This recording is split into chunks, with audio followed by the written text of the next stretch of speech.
Gracias por escuchar los podcasts de Radio Nacional. Acceda a todos los programas en rtv.es/a la carta.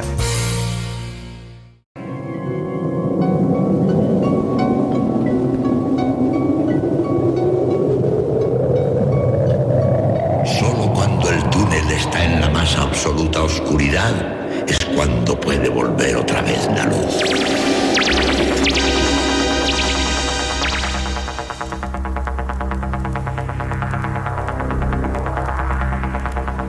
Estás entrando en el espacio en blanco. Una puerta a nuevas dimensiones de la existencia. Una nueva perspectiva sobre la realidad.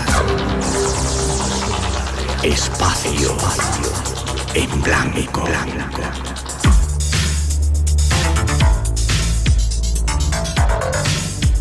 Una producción escrita y dirigida por Miguel Blanco.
Egipto nació a la sombra de estos acantilados que mecieron a la joven civilización hasta su madurez. Desde estas áridas rocas, su pueblo se aventuró por desiertos inhóspitos, cuyos límites han protegido a Egipto de invasiones durante milenios. En estas llanuras secas, los egipcios empezaron a vislumbrar su destino. Sus sueños necesitaban un sustento, y el río Nilo alimentó su ambición trayendo comida y vida a estas orillas.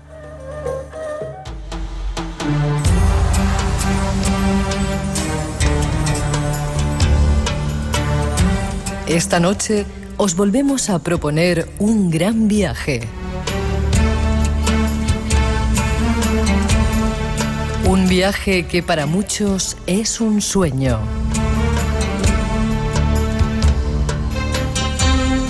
El destino, la sagrada tierra de los faraones. Y lo haremos de la mano de un grupo de arqueólogos españoles que esta noche nos visitan. En su compañía buscaremos misterios, enigmas, magia, vida más allá de la vida y respuestas.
Ahí están nuestras intenciones. No os perdáis los invitados que llegan, que nos queda solamente saludarles. ¿Os ha gustado la introducción? Muchísimo. Muy bonita. Preciosa, preciosa. Teresa Bedman, primero te saludo a ti, ¿cómo estás? Hola, muy buenas noches. Muy ¿Digo bien. tu currículum cortito o el largo? Es cortita. Vale, egiptóloga, profesora de egiptología en el Instituto de Estudios del Antiguo Egipto, directora, junto a tu compañero, el doctor Martín Valentín, del proyecto Visir Amenhotep. Y eres... Espera, tengo por aquí más datos, es increíble, ¿no? Hiciste estudios de geografía e historia, egiptología, y tienes mucha experiencia en esto de Egipto, ¿no? Bueno, nunca se termina de tener experiencia en Egipto. Siempre, constantemente hay que estar renovándose. Y fíjate que hemos hablado a veces de Egipto y siempre hay cosas sorprendentes ahí, ¿verdad? Siempre. Vale, yo pido disculpas a nuestros oyentes porque a veces dicen, habláis demasiado de Egipto, pero hay tantas cosas que contar, ¿verdad? Francisco, Martín, Valentín, ¿y cuál es el otro nombre? Tienes un montón de nombres. Hola, tengo 4 nombres: Francisco, José, Martín, Valentín. Licenciado en Derecho por la Universidad Complutense, hiciste el doctorado de Egiptología sobre religión, espera a ver qué más tengo por aquí, egipcia, y eres también el director del Instituto de Estudios del Antiguo Egipto y director de esa misión arqueológica en la que pudimos estar con vosotros en Egipto. Qué placer fue aquello, gracias por estar con nosotros. Gracias a vosotros porque fue una noche inolvidable. Lo fue. Déjame que siga presentando a más personajes que han venido a vernos. El doctor Ángel Serrano, buenas noches. Hola, buenas noches. ¿Estás nervioso? Encantado, Miguel. No. Médico, antropólogo forense, director de un centro de salud, así como profesor universitario y tutor de residentes y estudiantes de medicina y miembro también de ese Instituto de Estudios Antiguo Egipto y antropólogo del proyecto Visir Amenhotep. ¿Cuánto tiempo llevas interesado por Egipto tú? Desde que nací, iba a decir, pero creo que fue un poquito después. Aproximadamente desde que empecé a ver esas imágenes, esas pirámides, esa esfinge, esos sarcófagos, esas momias, incluso siempre. ¿Y qué suerte tienes ahora de estar ahí tocándolas? Es como un sueño, no doy crédito. Claro, por eso decíamos en esa introducción que Egipto es un sueño. Déjame que presente a Alejandro Serrano, estudiante por ahora en el último curso. Alejandro. Eso espero, que sea el último curso. Sí. En la Universidad Complutense de Madrid. Y egiptología lo estás haciendo en la Universidad de Manchester. Eso es, en la Universidad de Manchester, a distancia, compaginándolo junto con la carrera de historia en la Universidad Complutense, junto con la excavación, que llevo ya 3 años, y junto con otros cursos y clases que imparte el Instituto de Estudios del Antiguo Egipto. Bien. Tienes algunas cosas que contarnos misteriosas, ¿no? Decías. No, todavía no las cuentes. Porque se me enfadan. Poco a poco. Eso, poco a poco. ¿Qué tiene Egipto que... Hoy veía un documental en La 2, en nuestra cadena, que decía que la fascinación no es de ahora, es de muy antiguo. Los romanos, los griegos estuvieron fascinados también por Egipto. Todos los pueblos que iban allí los querían machacar estaban fascinados por Egipto. ¿Qué tiene Egipto? Egipto es, sin duda, es la puerta a la trascendencia, es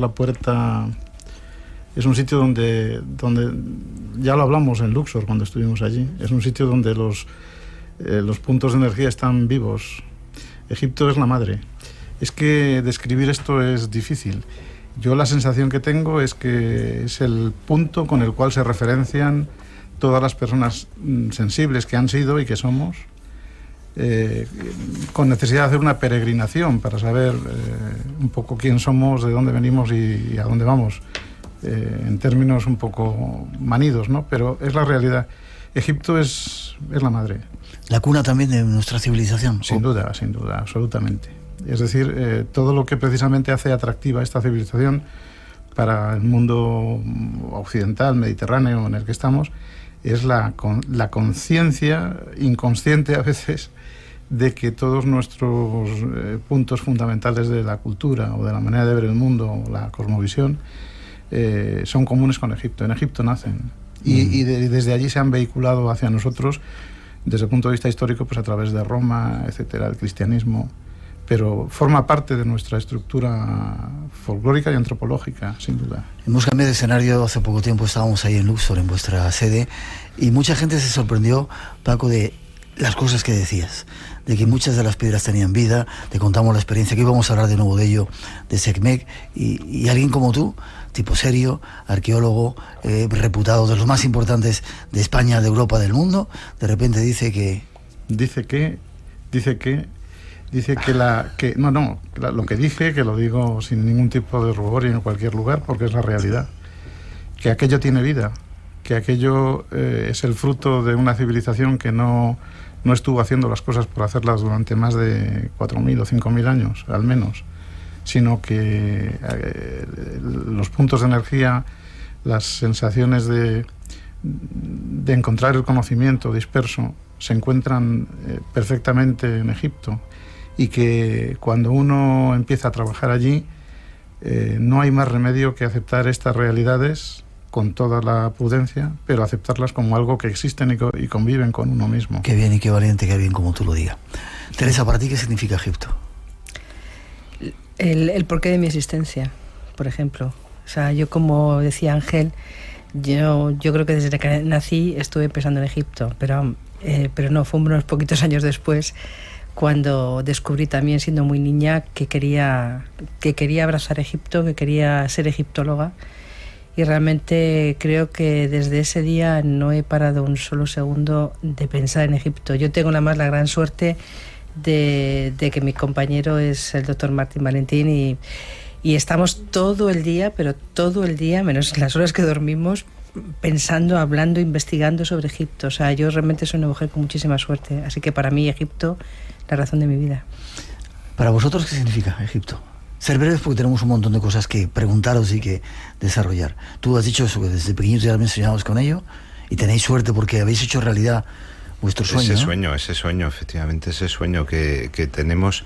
Yo creo que todos los que tenemos ese sentimiento, esa atracción por Egipto, es en realidad, sí, en trasfondo, un sueño que nos sigue y que nos alumbra muchísimos momentos de nuestra existencia, que cuando no estás pensando en tu profesión, en tu actividad habitual y demás, de pronto se te aparece y te trae esas imágenes que, aunque no hayas estado en Egipto, es como si las reconocieras desde siempre, a miles de kilómetros. Es una cosa misteriosa.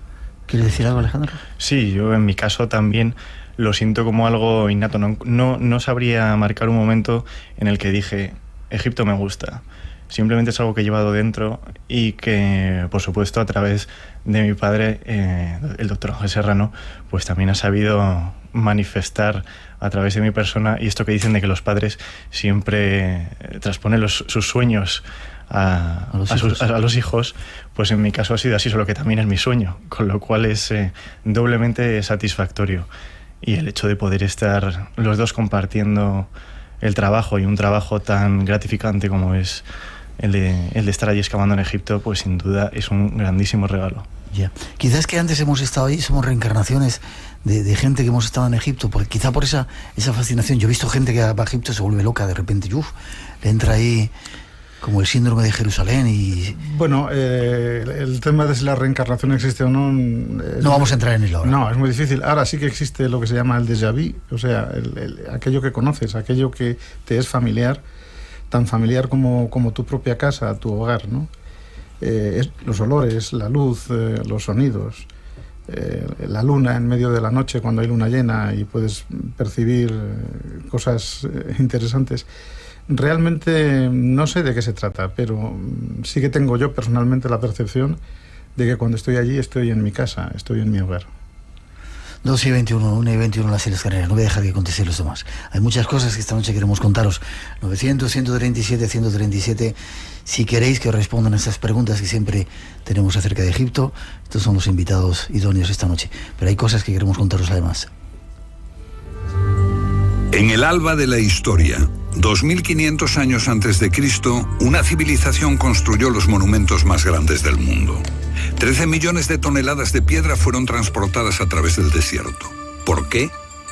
¿Qué les impulsó? Los egiptólogos nos dicen que sirvieron para construir las tumbas de 3 faraones. Robert Boal, escritor e investigador británico nacido en Alejandría, pasó muchos años de su vida bajo la sombra de estas pirámides. En los últimos 20 años ha estado investigando su significado en las estrellas y en los mitos. Al principio había oscuridad y un océano de caos. De allí emergió una colina y sobre esta se alzó el sol, Ra.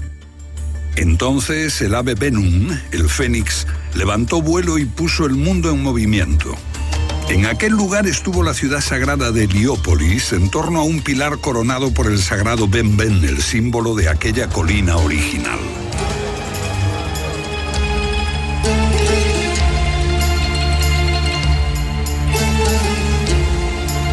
Son algunos datos del origen de esta civilización portentosa. Su pasado se hunde en un mar de misterios. Esta noche queremos conocer algunos de ellos. Nos ayudan nuestros invitados. Ángel y Alejandro, los dejo ahí un poquito esperando para cuando hablemos de más de vuestro tema, aunque podéis intervenir en cualquier momento si queréis. Paco, decías el otro día cuando estábamos ahí en Luxor que había que barrer el Sáhara para encontrar los orígenes de Egipto. Sí. ¿Me lo explique, por favor? Sí, vamos a ver. Hace un momento estábamos comentándolo el doctor Serrano, Teresa y Alejandro. Realmente el hecho es que la egiptología se ha ocupado muy poco hasta ahora de lo que es la prehistoria de Egipto. Ahora está empezando a haber algo. Sabemos, por ejemplo, que el curso del Nilo ha variado a lo largo de milenios y sabemos desde el punto de vista de la técnica arqueológica que si quieres conocer las etapas más antiguas de la civilización tienes que descender como en un ascensor, valga la expresión, excavando. Entonces, estos factores hacen que quizás hasta ahora no haya sido viable encontrar los datos que nos permitan encontrar el eslabón perdido entre la prehistoria y la historia en Egipto. Pero todo nos dice que, porque conocemos que el Sáhara fue una zona fértil, eso lo sabe todo el mundo, en el Neolítico, y que en un momento determinado la desecación del Sáhara obliga a que las poblaciones que allí estaban se vayan acogiendo al río que entonces existía, que era otro Nilo, que iba por otro lugar, no como ahora, que ha variado el curso, y que allí llevaron unos esquemas, unos clichés culturales que ya tenían acuñados de milenios, porque están bien demostrados en los desiertos de Libia y Argelia. Hay cuevas como las de Tassili u otras que un egiptólogo llamado Toby Wilkinson ha documentado muy bien, donde se ven los mismos barcos que se ven luego en Nagada, en las vasijas, las mismas palmeras, los mismos animales. Bien, quiere decirse que este proceso llevó milenios, pero que ha debido quedar documentado muy abajo, muy y en lugares que probablemente hoy sea el desierto por donde discurrió el Nilo. Te decía aquella noche en Luxor que sería necesario excavar el desierto del Sáhara para tener las evidencias arqueológicas documentales que permitiesen arquitecturar toda esta historia. Yo estoy seguro de que es así, no yo solo, sino Toby Wilkinson, muchos otros. Yeah. Y eso es lo que no tenemos. Tenemos simplemente los datos históricos y ligeramente prehistóricos, muy cortos, de lo que hay justo en el Valle del Nilo tal y como lo conocemos hoy.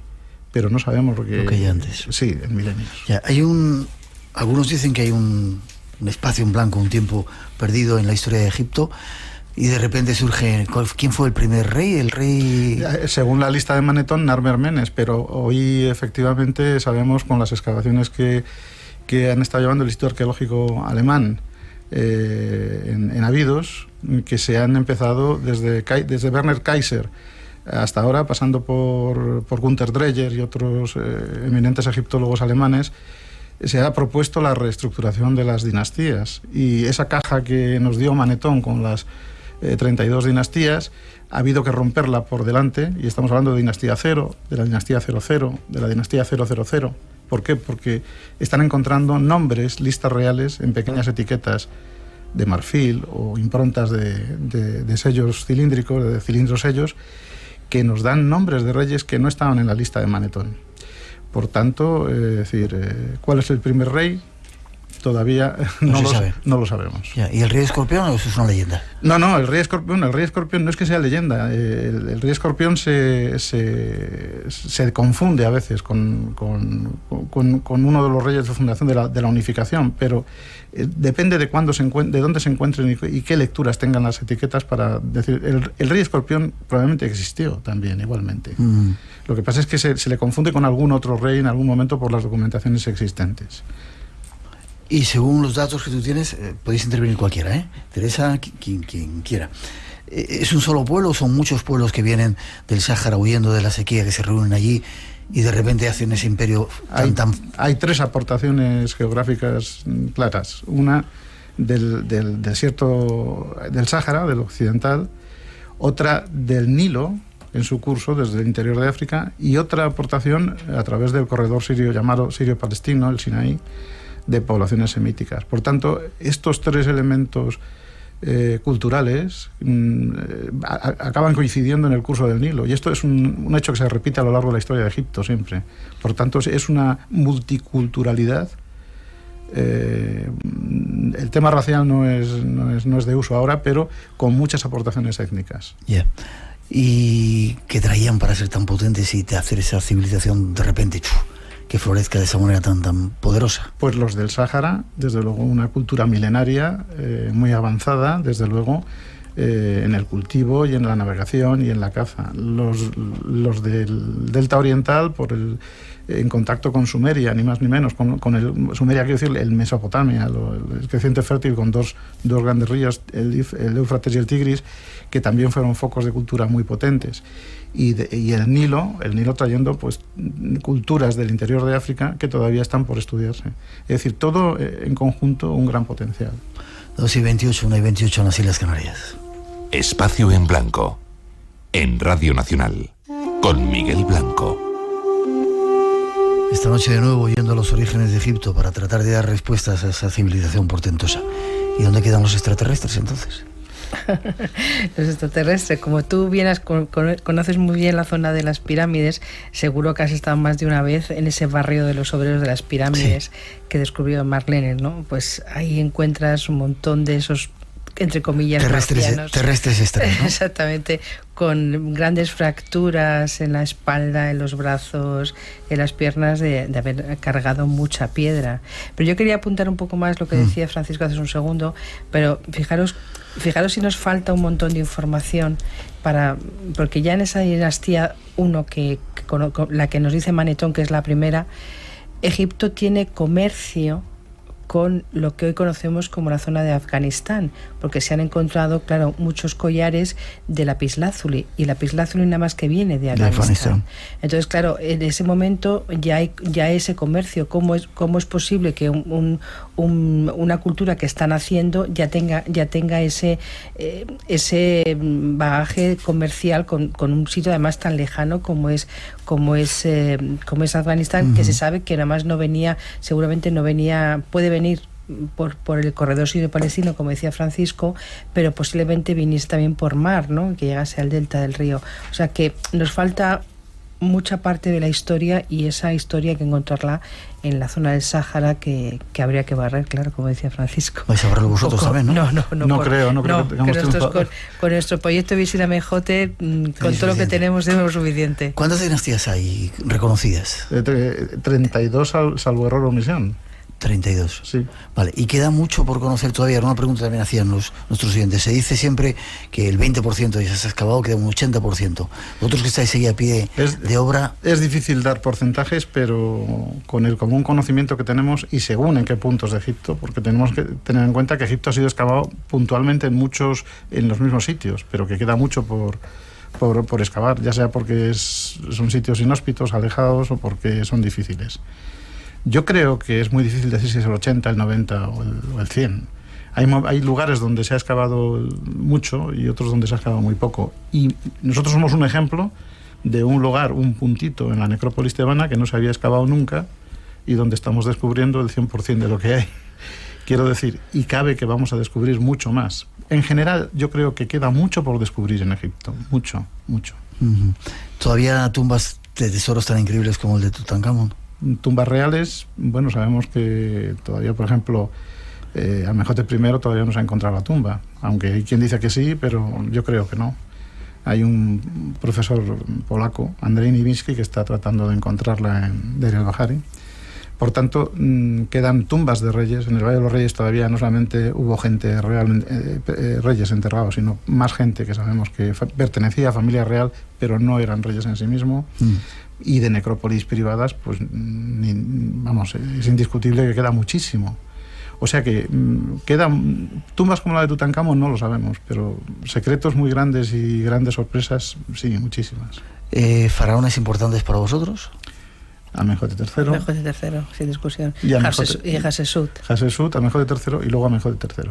Sí, Ramsés y... Sí, importante, Ramsés II. Hubo muchos faraones importantes, pero para nosotros, quizás por el periodo en el que estamos trabajando, es este periodo del cisma amárnico, de la gran revolución de Latón, el que nos tiene atrapados, ¿no? Entonces, Amenhotep III, Ajenatón. Y algunos que han tenido la suerte de ver el tesoro de Tutankamón, que era un faraón de tercera regional, ¿no? Bueno, yo no sé por qué dicen eso de tercera regional, y también me fastidia mucho cuando se dice el faraón niño. Hombre, en Egipto, cuando la media de edad, que ahora el doctor Serrano nos hablará de las medias de edades que estamos encontrando en nuestra tumba, y en nuestra zona, ¿no? Porque son muchas tumbas. Una persona en Egipto con 19, 20 años, 22 máximo, que es lo que se da a Tutankamón, hombre, no era tan niño. Entonces, bueno, pues el Tutankamón pertenece a ese periodo convulso que es la vuelta otra vez a la tradición después de la locura de Ajenatón, y entonces, bueno, pues quizá su muerte fue demasiado precipitada, y por eso su tumba fue un poco precipitada, y lo tuvieron que enterrar de una forma todo apelotonado, ¿no? Pero el doctor Serrano puede explicar un poco más el tema de las medias de edades que nosotros estamos encontrando, por ejemplo, en la tumba del visir, que no solamente es del visir, sino que además estamos encontrando una necrópolis, y hablando de esas cosas que quedan por descubrir, 7 tumbas más que tenemos pendientes de que España... ¿Que lo podéis decir o...? Sí, se puede decir. Sí, sabemos, están fechadas y fichadas, quiero decir, lo que no hemos entrado. No están abiertas, o sea, no están violadas. No sabemos. La percepción es que probablemente muchas de ellas no. Qué chulada. ¿Media edad en Egipto, doctor? Pues en la excavación que trabajamos tenemos la suerte, entre comillas, de que es una verdadera necrópolis por circunstancias que saldrán más adelante.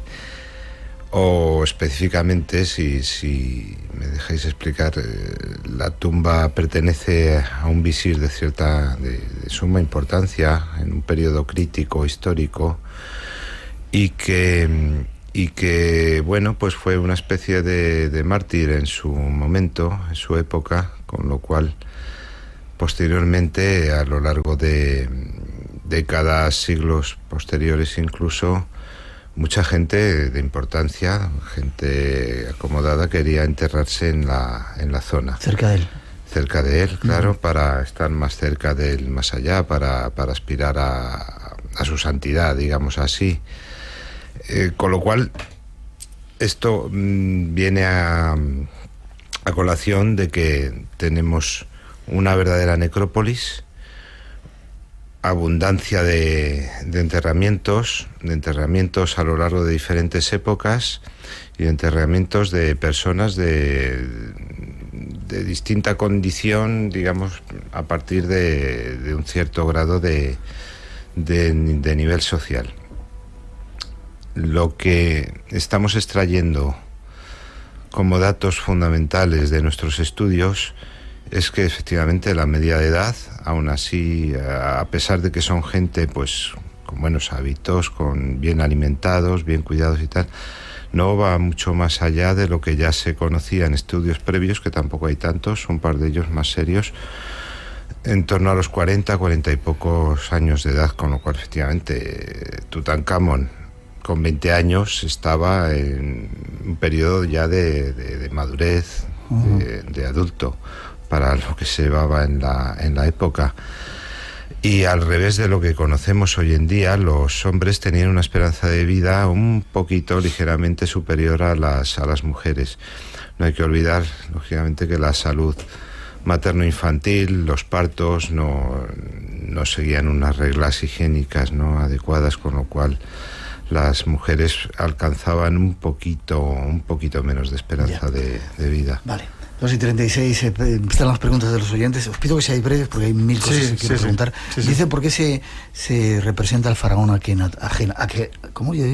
Ajenatón de esa manera tan deforme, con la cabeza tan rara y con esa barriga? Bueno, hay teorías, quiero decir, los médicos, y aquí tenemos un médico que nos puede hablar más de esto, el síndrome de Marfan, el de Froelich, algún otro. Es decir, parece que él no era normal físicamente y quiso mostrar su anormalidad física como una prueba de que vivía en la verdad, como dicen sus nombres. Aquel que vive de la verdad. Bien. ¿No era un extraterrestre entonces, doctor? No. Yo estoy trasladando cosas que la gente piensa. No era un tipo efectivamente, todas esas cosas se pueden explicar científicamente. Sí, no hay que olvidar que igual que pasa un poco en nuestra historia reciente, contemporánea, en aquella época más, los matrimonios consanguíneos eran muy frecuentes, las uniones entre hermanos, entre primos, todo ello hacía que este tipo de enfermedades, este tipo de deformidades pues abundaran, ¿no? Y que consecuentemente para dar salida a esas deformidades, pues se buscasen explicaciones de tipo religioso, de tipo sagrado, de tipo que les llevase a estar un peldaño por encima del resto de la sociedad. 2:38, 1:38 en las Islas Canarias. Seguimos, hay más cosas que queremos contaros. A hombros de gigantes. Esta semana vamos a hablar de neuromagia, una nueva disciplina desarrollada por nuestra invitada, Susana Martínez Conde, directora del Laboratorio de Neurociencia Integrada en la Universidad del Estado de Nueva York. Colabora con magos, los grandes manipuladores de la atención y de la consciencia, para desentrañar las bases neurales del cerebro. A hombros de gigantes, con Manuel Seara, los lunes a las 2 de la madrugada en Radio Nacional de España.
En la lengua egipcia antigua, el concepto de Dios se expresaba con el término Netzer.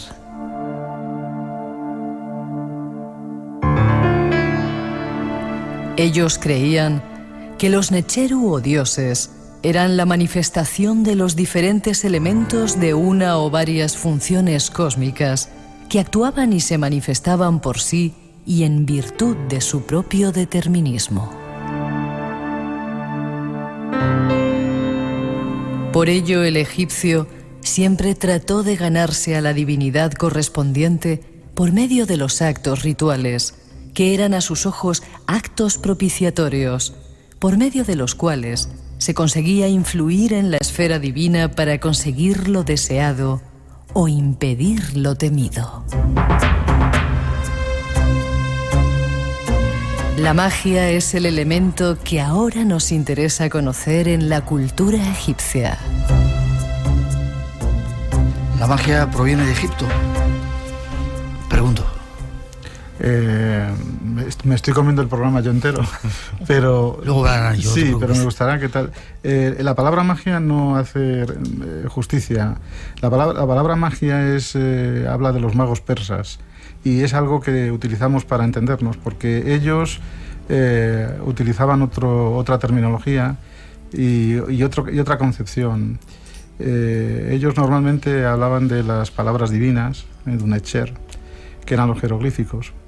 Los jeroglíficos en sí mismo era una manera de hacer magia, porque era la posibilidad de propiciar. Pero, desde luego, si alguien inventó la manera de actuar en lo sensible, antes que nadie, probablemente antes que otros muchos, yo creo que fueron los egipcios. Ya.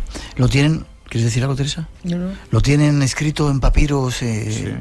Lo tienen escrito por todas partes. La cuestión es que hay que comprenderlo en esa vía.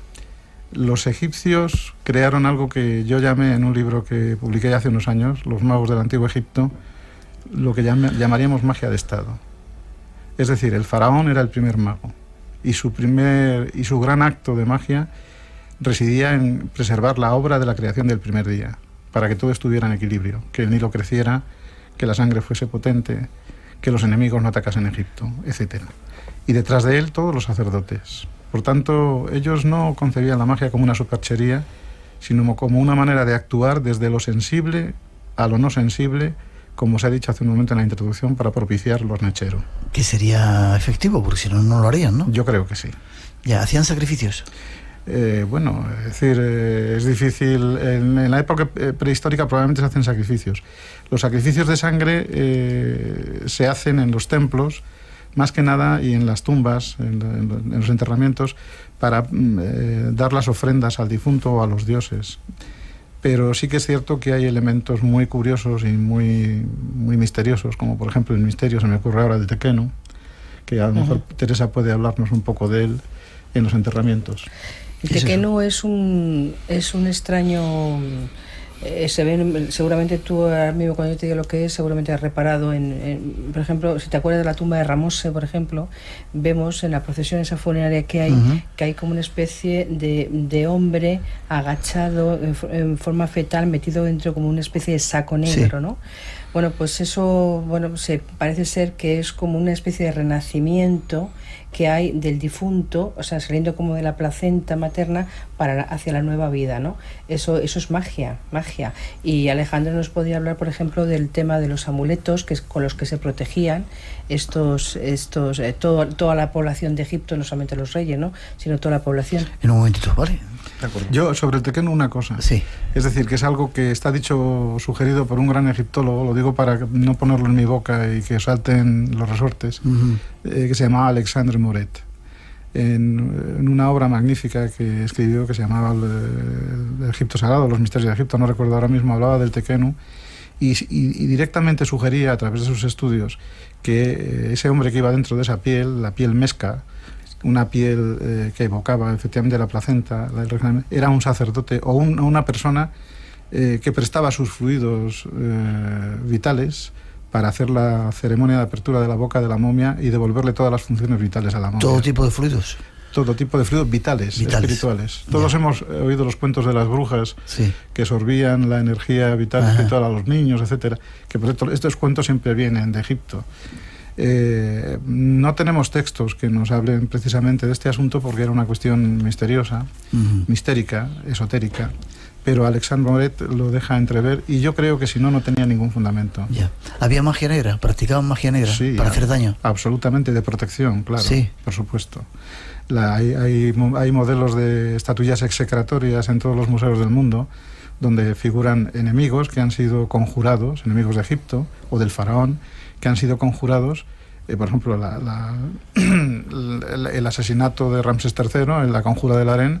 Se sabe que allí hicieron magia execratoria para quitar el nombre y el espíritu a los que habían participado en este magnicidio, y hay piezas en los museos que se ven enemigos que llevan escrito en el pecho, en barro, un nombre que no es el propio del personaje representado, sino uno que le han cambiado el nombre, y luego rompían estas imágenes en un acto de auténtica magia negra. 2:46, 1:46 en las Islas Canarias. Esta noche, en Espacio en Blanco, Me llamo Fox Mulder. Desde mi infancia me ha obsesionado un polémico fenómeno global. La razón, mi hermana desapareció cuando yo tenía 12 años, a causa de lo que creo que fue una abducción extraterrestre. Mi obsesión me condujo al FBI, donde investigué casos de fenómenos paranormales bajo el amparo de una unidad llamada Expedientes X. No os lo perdáis, nos lo trae nuestro compañero David Cuevas en la segunda parte. Te toca contarnos historias. Alejandro, Usbepti, ¿qué es eso? Usbepti. Yo lo digo. Los Usbepti son unas pequeñas figurillas que todos habremos visto en los museos o en revistas. ¿Pequeñitas? Momiformes, eso es, que representan eso, un difunto momiforme con una azada y una bolsa a su espalda. Esto es porque serían servidores del difunto en el más allá, que se encargarían de trabajar en los campos por el difunto. Por eso llevan la azada y la bolsa para las semillas. Y generalmente llevan también un escrito que corresponde al capítulo 6 del Libro de los Muertos, sobre el cual se habla de cómo ese Usbepti trabajaría por el difunto en el más allá. Eso es también un trabajo mágico, digamos, ¿no? Porque como hemos hablado a través de la escritura, que eran palabras de los dioses, al leer esas letras, efectivamente, del Libro de los Muertos, pues eso adquirirías un verdadero valor. Ya. ¿Y dónde se encuentran estas estatuillas? ¿En las tumbas? Sí, claro, son parte del ajuar funerario y es muy habitual encontrarlos dentro de cajas específicas para Usbeptis. Al principio se colocaba uno hasta que ya en época, pues digamos, de segundo periodo intermedio, ¿no?, de la dinastía 22 aproximadamente, se llega a colocar un Usbepti por cada día del año. Es decir, que habría 365 Usbeptis, uno para que trabajase por el difunto en cada día. Aquí tengo una definición que dice: los que responden se llamarían. Sí. ¿Se llaman así? Sí, es una raíz que dice el que responde a la llamada. Porque además la invocación del capítulo 6, como dice Alejandro, comienza de esa manera.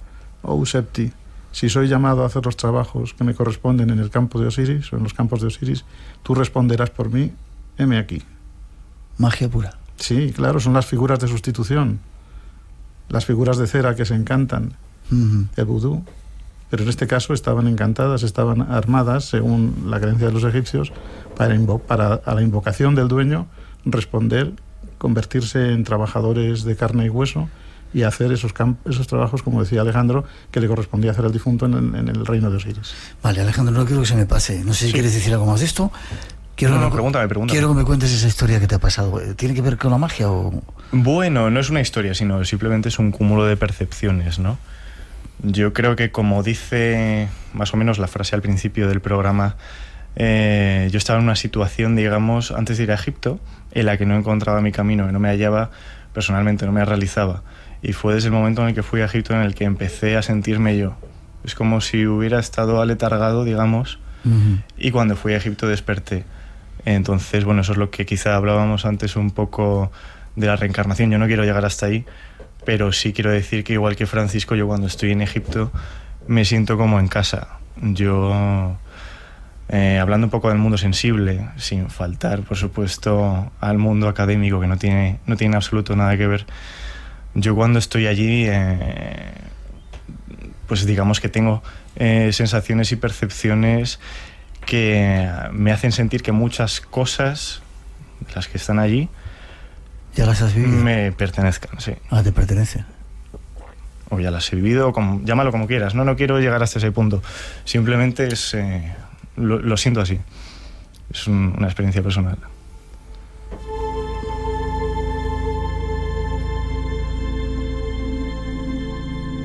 Espacio en Blanco.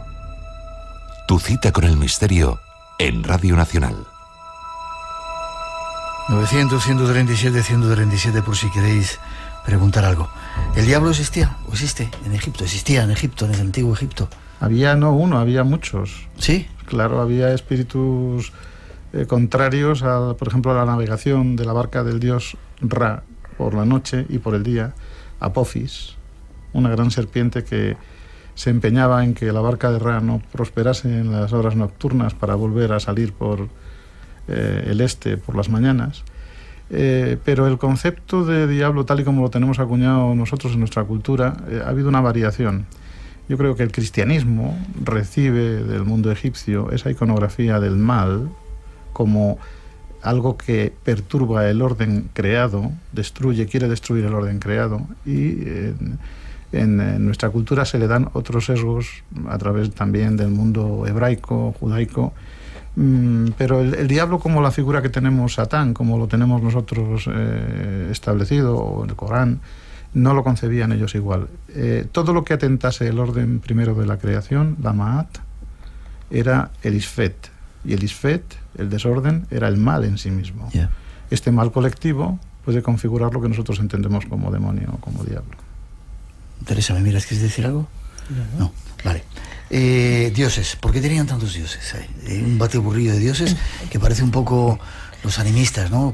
En cada sitio, cada cosa era un dios. El mar, el agua. De todas formas, vamos a ver, esto es la pregunta sería mejor: ¿los egipcios creían en un dios o en múltiples dioses? Vale. ¿Los egipcios creían en un dios o en múltiples? Vamos a ver, yo creo que la gente de los iniciados, porque había una casta sacerdotal alta, los iniciados creían en un dios, en un único dios. Único. Esto yo me lo explico muchas veces como en el mundo cristiano, por ejemplo, con las vírgenes. Virgen María hay una, pero hay muchas en todos los pueblos, cada uno tiene su virgen, ¿no? Y es el mismo principio.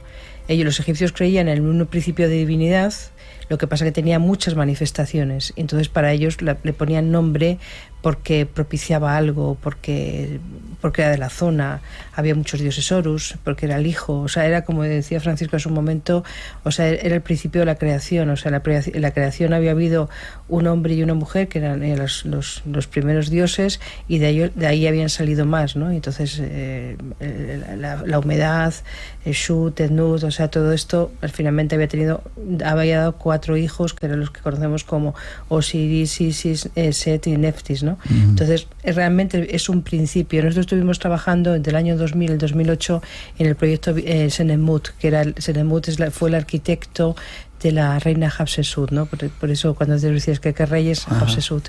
Y hay un texto buenísimo, maravilloso, que tuvimos la suerte de poder traducir, y realmente la frase habla así como hoy aquellos sacerdotes puros que vais a venir, vosotros que creéis en Dios, no dicen los dioses. O sea, eso nos quiere decir que en Egipto había una cierta élite donde creía en ese principio divino. Vale. ¿Y el más allá, dónde les viene esa idea, esa creencia absoluta en el más allá y prepararse para él y toda esa serie de cosas antes de entrar en las momias, que lo veremos enseguida? Desde un punto de vista muy simple, primero, porque yo creo que es algo que lleva internamente el ser humano en cualquier sitio del mundo, no es propio de Egipto. En todos lados siempre hay, digamos, ese deseo en la trascendencia, en la supervivencia, en la trascendencia. Pero claro, cuando conoces Egipto comprendes que ellos estarían deseando de volver a nacer en un sitio igual que Egipto, lo más parecido. De manera que en general las creencias de los egipcios en el más allá, primero el rey, aunque tenía un destino celeste en las estrellas para convertirse en una estrella imperecedera, pero luego la gente común tenía aspiración a convertirse en Osiris, que fue como evolucionó, para seguir viviendo en un mundo muy parecido a lo que era Egipto. Por ejemplo, el libro de Lamduat, que describe el mundo subterráneo, es un libro importante, funerario, de los que hubo, describe el mundo subterráneo como el propio Egipto, con un río que se llama el Urnes, en este caso, que discurre como Egipto, tiene los mismos gnomos, se atribuye todo lo mismo. Yo creo que en el fondo ellos tenían tanto amor y tanto cariño por su país, por su tierra, por su luz, por su río, que soñaban con volver después de muertos. La salida a la luz del día, el libro de los muertos, no reside más que en la capacidad mágica de volver a ver los sitios donde estuviste antes, cuando estuviste vivo sobre la Tierra. Ya. En 2 minutitos que nos quedan, ¿de dónde surge la construcción de las pirámides? ¿Dicen que como reflejo de la montaña primigenia? O... Sí, la colina primordial. La colina. Los textos de las pirámides nos hablan claramente de este tema. Sí. Y hay muchas evocaciones que nos hablan de este asunto, ¿no? Las pirámides evocan desde luego esa primera colina de la que se supone que creó el dios Atum. Creó todos los seres al principio de la creación, según la cosmogonía heliopolitana. También dicen los textos de las pirámides que evocan las escaleras que suben hasta el cielo, por donde puede subir el espíritu del rey para convertirse en una estrella imperecedera. Ambas formas son válidas, quiero decir. Vale, y son los primeros que construyeron, aunque ya había antecedentes en Persia de los zigurat. Pero Persia, los zigurat, los zigurat no son de Persia propiamente dicho, son de Irak, de la zona de Irak. Irak.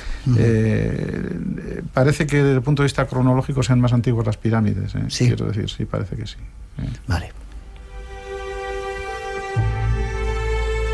Algunos oyentes, antes de que nos vayamos, dicen que felicitar al equipo de arqueólogos, os desean suerte en el proyecto y les gustaría que contaran lo que dicen los jeroglíficos que habéis encontrado en las tumbas descubiertas. Lo hacemos después, ¿os parece? Sí, sí. Si podéis lanzar, si queréis, si hay sponsors que os quieran ayudar en la campaña, antes de marcharnos, y luego seguimos hablando. Bueno, yo quería Fíjate, hablar de dos cosas. Espera, antes. si hay dinero en este país para un montón de historias, sin embargo para la cultura... Pues la verdad es que para la cultura no hay. Entonces, bueno, si hay algún sponsor que nos está escuchando, necesitamos para seguir trabajando en Egipto dinero, porque realmente excavar, el Ministerio de Cultura ya desde hace años ya no nos da nada, y realmente necesitamos seguir excavando, porque decía, aparte del montón de tumbas que tenemos nuevas, tenemos que seguir restaurando la del Visir Amenhotep, y realmente necesitamos seguir sponsorizando. Y aparte de esto, también quería hablar del tema de la escuela de campo que tenemos para los chicos. Eso lo hacemos después. Venga. ¿Te parece? Vale.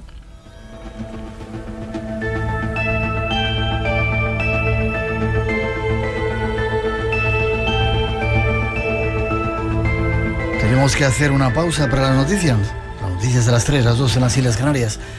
Los dejamos con los servicios informativos y enseguida regresamos. En la segunda parte seguiremos hablando de tumbas. Algunas de vuestras preguntas entrarán, eso que siempre habéis querido preguntar. Estos señores están a pie de obra y no hablan de teoría, sino lo están viendo y nos van a contar algunas de sus experiencias. Hablaremos de esa posibilidad de que vayáis, incluso, que sería una ilusión para mí, a excavar allí mismo en las tumbas. Y después viene David Cuevas, que nos va a contar una historia de Expediente X. Igual nos vamos de viaje hasta Nepal, no lo habíamos pensado hoy, con algunas invitadas que han venido. Nos vayáis, tenemos mucho que contaros. 900-137-137, nuestro teléfono. Estás en el espacio en blanco.